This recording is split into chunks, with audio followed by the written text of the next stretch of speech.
Hello everyone and welcome back to another video from Apps Academy. In this video, I'm going to show you how to change and edit your sky within your images on Snapseed. So let's get started right away.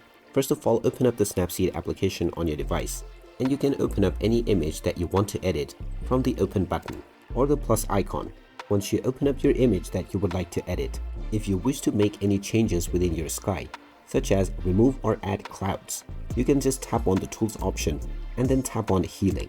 From the healings tab, if your photo has both cloud as well as clear blue sky, you can tap on the cloud part in order to remove the cloud layers from it so that it can turn into blue sky.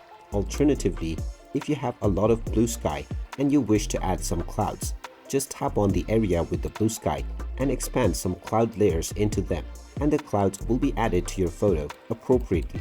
And with this method, you can add or remove clouds from your sky using the Snapseed application.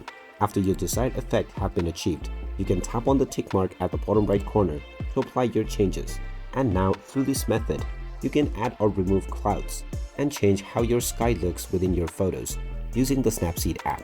And there you have it. That is how easy it is to change and edit your sky using the Snapseed app. If you find this video helpful, make sure you hit that like button and subscribe to our channel if you haven't done so already. Also ring that notification bell to never miss another update from us. Thank you for watching and I will see you again in the next video.